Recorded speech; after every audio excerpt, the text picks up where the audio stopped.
Kevin, if we want to know more about your topic and how to stay chaste, are there resources you recommend? And to the panel in general, a couple of good books were mentioned, like True Devotion to Mary and The Life of Mary. Are there other books you recommend as essential reading for us to know the faith, especially in these times in which we live? So just generally, the resources that you, as the panel, would recommend to the audience to know their faith, and Kevin especially on the topic of chastity.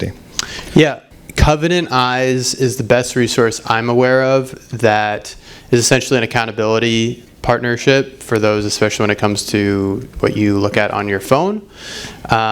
Basically send screenshots of what you've been looking at, and it blurs it out, but so that you have a human accountability with that. Outside of that, I would just read what the saints have to say on chastity. Just filling your mind with the way the saints look at this is really good. As far as the spiritual stuff, I mean, a little plug for Soka. We offer basically accountability for mental prayer in the interior life.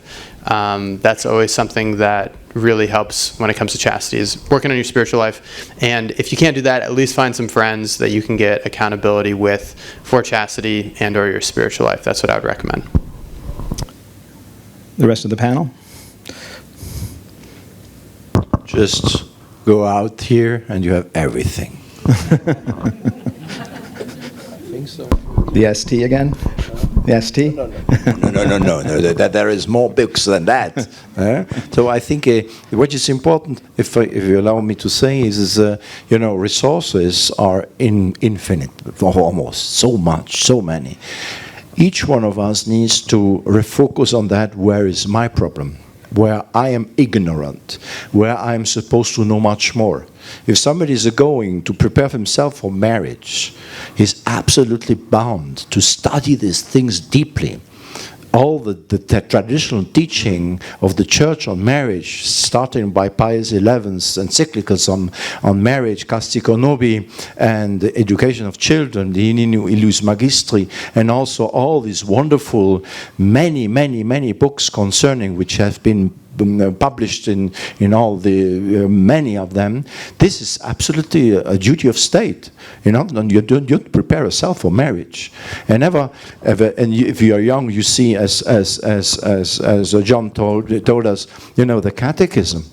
And Father, the catechism, if you see yourself, you have lacks in catechism, you have things you do not know, or you do not know only very superficially. It's your duty of state not to have the knowledge of a catechism of a 6-year-old child. You must be on the level of your intelligence. And this is, in my eyes, where you have to reflect in which points I must deepen my faith, because you cannot read everything. And if you want to read things, don't read superficially. Don't read 20 books at the same time as much as possible. If you cannot forget, it goes in from one end to the other.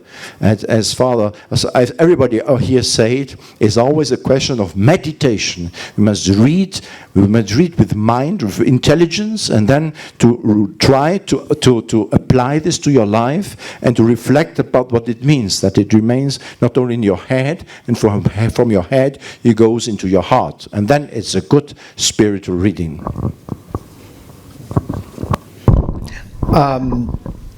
So when I mentioned that the demons hate 3 books, the first being the Holy Bible, the second being True Devotion to Mary, St. Louis de Montfort.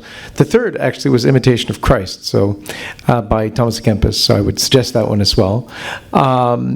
As Father said, the Catechism is really important. Baltimore is based on the Catechism of the Council of Trent. Do you know that in the Catechism of the Council of Trent, it says in different words that you won't be fat in heaven, that you won't have your same hair, that you're able to pass through walls, that you can fly? It's like superhero powers, and it's in the Catechism. Who's heard of that before? It's good, like a few of you, but that's huge. Imagine the evangelization. I did a video. It's called "You Won't Be Fat in Heaven." They're great things out there, and that's the catechism. That's what I know. People will say 1992 and whatever, but you have a catechism that's not changed. that's solid, that's based on the council, please use it. You can get a modern language version. It's hard to read the original in the original English because it's Old English, but there's modern language versions of the Catechism of the Council of Trent. It's beautiful. I was also very affected by one other book called Sinner's Guide by Dom... Luis de Granada.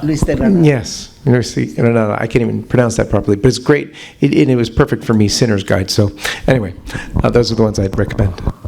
Yeah, I would just recommend the books I recommended in my talk. I would say, obviously, echoing John Henry on the True Devotion to Mary, also The Secret of the Rosary by St. Louis de Montfort, The Glories of Mary by St. Alphonsus de Gori, The Life of Mary is seen by the Mystics. Again, that's put out by Tan.